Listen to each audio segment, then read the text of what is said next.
Hey everybody, and welcome to another thrift store video where I just show you what I found at the Goodwill by the pound. I believe everything from today is from the Goodwill by the pound bins, where you go to the Goodwill by the pound and you pay a price per pound for anything that you find. And obviously the big thing that was on the thumbnail is this Merilith D&D miniature. This is, I believe, I don't even remember what wave this was. This is one of the original waves, because you can tell from the black base. And this miniature is one of the WizKids pre-primed miniatures. And I've always felt that this line of miniatures is really great.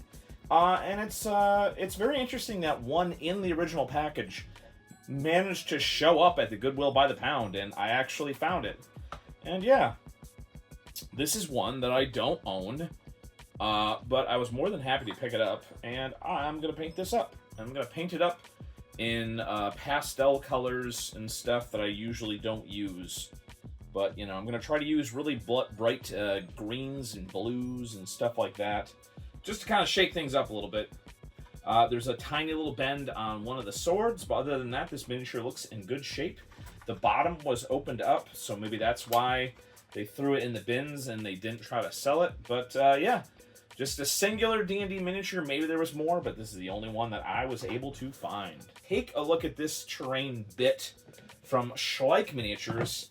This, of course, is from their dinosaur set. I didn't know this. I just saw this and I thought, wow, that's really cool looking, because I knew immediately this was not your average aquarium stuff that you find at the Goodwill by the pound. Rather, this is from a toy dinosaur set. But I took a look, and look at this. Yes, you can see Schleich right there. This was all in pieces. I didn't know that this went together, but apparently it does. You can either kind of use it in pieces, or you can kind of place it together. There's a lovely dinosaur skeleton on this top bit here. And this fits sort of in little pieces here that fits together. And this little piece and this little piece fit together here. And then you can kind of fit this here, like that. And then this kind of gets fit like that.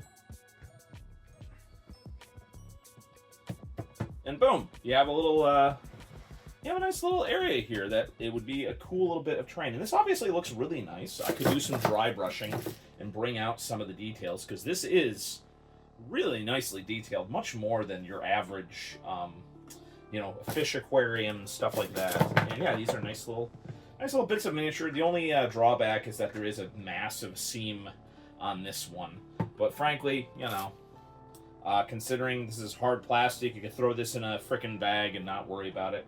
And like I said, I think this set actually goes for a little bit more expensive money if you want to actually buy the set with the dinosaurs. So it's nice to get something like this for probably around maybe like $1, $2 maybe, somewhere around there.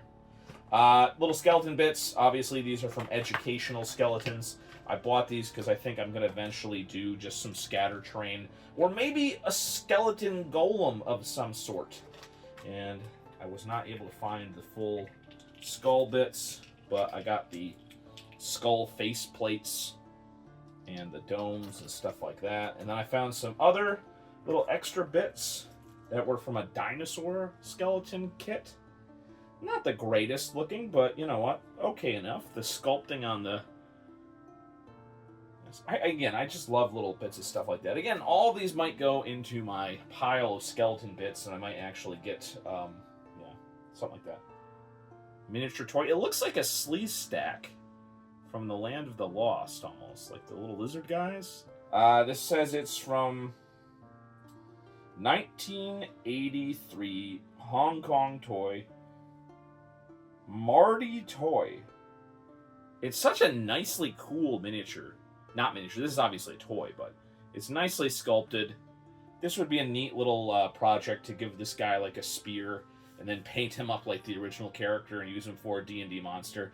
This just looks really cool. Plus, the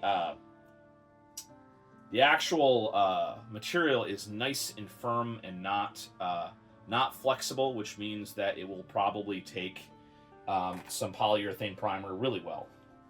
So yeah, that's pretty much it for... Oh, actually, no, one more thing, which is tangentially related to D&D. I got some lovely cotton fiber resume envelopes, crane finish. I love stuff like this. Whenever I see the fancy paper at the Goodwill by the pound, I always get it because I love making little bits. I like making little bits of handout stuff to give to people during my games. If you're interested in stuff like that, I did a short recently where I showed you how to do the old school tea thing where you soak paper in tea to make it look old and crinkly and stuff. We have a couple horror clicks, I believe. One of them, of course, is Jason. And then one of the enemies is Jason. I think that was what, from the Critical Hit podcast, where the guy was discussing the old school D&D games, where like the game literally was like the guy, you just walked into a room and like Jason was in there, so you had to use your character to fight Jason. But yeah, interesting little miniature there, and then of course the Freddy Worm. Disturbing looking miniature. Very, very, very gross looking. But yeah, I just saw those randomly at the bottom of the hard goods bins. If you don't know what Goodwill by the pound is, like there's these bins that are like 17, 18 feet. I think they're actually like 20 feet by like 4 feet, 5 feet, something like that. And they're just filled with random stuff. And so you go through and you just never know what you can find. And I also found some more WizKids stuff. These are, I believe, Mage Knight. These are the classic WizKids with the terrible paint job and the weird sculpting. These are not the most useful, I would say. And that's the little vampire bad guy here. You could definitely repaint this guy and he would look very interesting. He's got some good detail. The paint jobs on these Mage Knight ones are not really that good. You could easily give this guy a little dry brush and you could see some of the details in his tattered pants and his, ghoulish facial expression. So this one's very nice, and the rest of these guys are just kind of what they are. Tangentially related to crafting, I got some Sharpie markers. I tested all of these. All of these are not dried out. They all work. It's always nice because obviously this is probably less than a quarter for all of these Sharpie markers, which is always helpful. Sharpie markers, helpful for a lot of stuff around the house. We got another utility item, what appears to be a pretty nice looking Swiss Army knife. Now, the poor guy had his knife donated and it ended up in the bins. So you can see there, it is, in fact,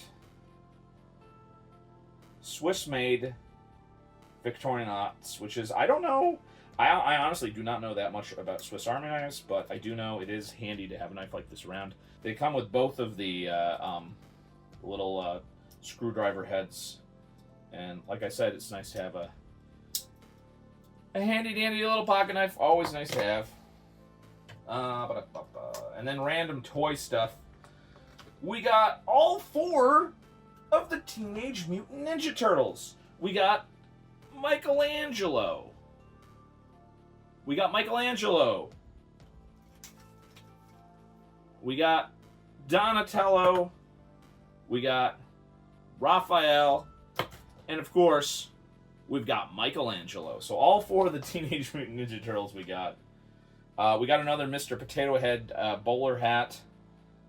In the future, I may do another Potato Stomper. That project is great. Mr. Potato Head is still in a proud position on my shelf. We have Kakarot. We've got Super Saiyan, God Super Saiyan, whatever the red hair is. And look at that. I don't know. This guy seems pretty cool. I'm not sure. I mean, statues like this, I mean, I don't know. I just thought this looked cool. Can you blame me if you see something like this at the Goodwill by the pound to grab it? It's not over till the fish jumps. I can't do that voice. Random Lego stuff. We got the Awesome Mix Volume 2, which is made out of Lego pieces. I don't know. Star-Lord from Guardians of the Galaxy.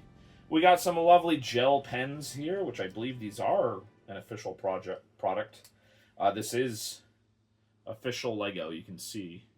It's got little markings on there.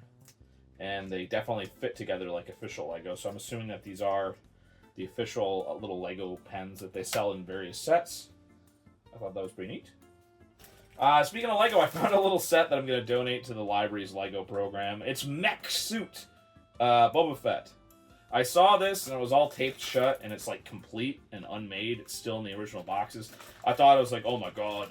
Because I did find a Boba Fett figure that was worth a lot of money. This one is selling for, like, $6 to $10 online, so it's obviously not worth a lot of money, but, you know.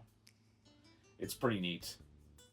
I like, I'm going to donate this to the library's stuff, so they can have Boba Fett be part of the library Lego program. I found some old 2014 sticker sets from Zelda, and I have no clue where these are from. These are pretty neat. You got Sheik, and you got the Ocarina there.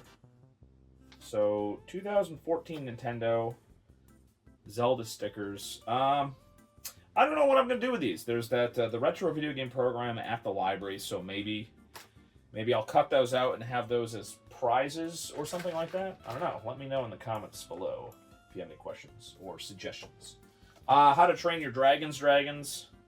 I thought these looked pretty neat. These be nice for some little dragon tokens. Useful for something.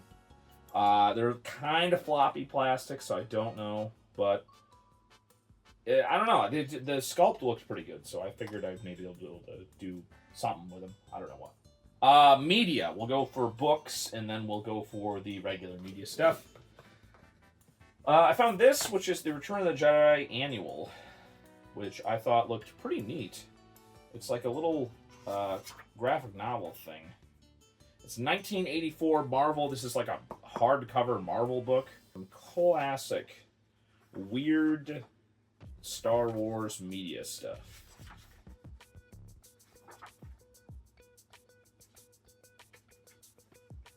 Look at that. Look at that. That's pretty cool. Damn. Some dude's trying to rifle butt him and he just cuts his damn arm off. Jesus, Luke. Man. And look at the ending. C-3PO. J.R.R. Tolkien. Farmer Gills of Ham and the Adventures of Tom Bombadil. This just seemed like really neat. This was like from, I believe, again, I'm not exactly sure, but I believe this was from the Silmarillion stuff, but I know Farmer Giles of Ham, and I think these were the extra ones from there, but this obviously is a really nice little paperback. Very nice book there. And then of course we got a very heavy book, Solutions and Other Problems by Ali Brosh. Hyperbole and a Half webcomic with her weird dogs, and I always loved the artwork on this webcomic stuff. Force. Dog. Video games and DVDs. I'm just gonna go in no particular order. Wii Sports Loose. You know what that means. It's a trip to GameStop to see if they'll give me $5 for this very beat up Wii Sports. Who knows if they will? They probably will. Dig. LucasArts. Adventure game stuff. The Dig. Chex Quest. With the original AOL disc. Obviously, Chex Quest, I believe, is available for free. The new version. But I thought this was a neat little artifact. Sid Meier's Pirates Live the Life. This was a fun little game here. I'm not sure if this would work on a modern computer. I'm assuming it probably would. I'm pretty sure I have this on Steam, but it was neat seeing the artwork. And then, of course, one of the Sega PC collection things, Sega Rally.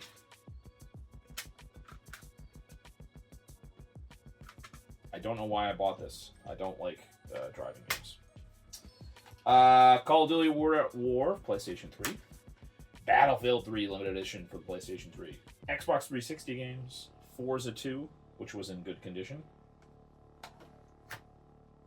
Platinum Hits, Perfect Dark Zero, which I don't believe this was a very good game, but it was complete. I don't think it was in the best condition. PlayStation 2, Corvette. Brother in Arms, Hell's Highway. There's only one way out of hell. That's in pretty decent condition. Dead Space 2. Yeah, I remember beating this one. Everyone was complaining that it was a less survival horror than the first one. But yeah. I think I actually might have sold my copy of this, so be happy enough to... We got the Blu-ray for John Wick 3. We got the DVD for John Wick 4, which I thought was pretty impressive. I was a little bit miffed that this didn't have a little disc slip in it. But yeah. Adventures the movie, Ultimate Adventures the movie. I don't know anything about this. It seemed kind of interesting. I buy stuff like this and then I can just donate it to the library book sale, which is generally what I do. Jurassic Park Blu-ray disc. I haven't watched this in a while. This was a really great movie. I mean, I'm telling you guys, the actual physical effects of this, like, really keep movies like this looking good. Like, I just don't see movies that, like, stay looking good if they don't have the real effects. And, of course, Dracula, Dead and Loving It, Leslie Nielsen, Mel Brooks. Oh, my God, what a fun movie. I watched this on, like, TV, and I was like, God damn, this is actually... There's some really good parts in this. I like how Leslie Nielsen was just like a completely serious actor for so many years, and then somebody just kind of figured out that he was very funny deadpan, so it just branched out and being like a completely comedic actor. That's everything that I found at the Goodwill by the pound in December and January, and probably actually some parts in November too. So this seems like a lot, but I've been really kind of focused on not taking everything. Frankly, I probably should have left the Mage Knight stuff. I'm pretty sure nobody is interested in the Mage Knight stuff, unless it's like rare stuff or like the castle, which is actually really cool. And I probably should have left the Dragon Ball Z thing. Probably should have left him around. Wait. Oh, yeah. And I also found... One last thing. I found the McDonald's McNugget guys, which is just a bunch of McNugget toys with various outfits that you can mix and match.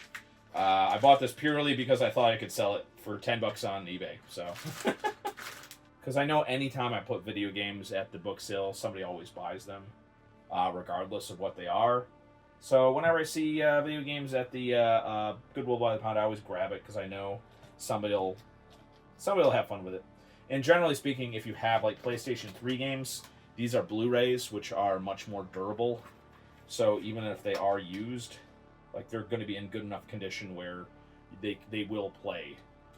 And they're less prone to being destroyed than regular DVDs. I think the standout definitely was the Schleich terrain here with the little cave. I think this just looks neat. And you can just plop it down on a mat and have some ready-made terrain. No fuss, no muss. Durable, indestructible. So let me know what you found at your local thrift store, and I will talk to you all later.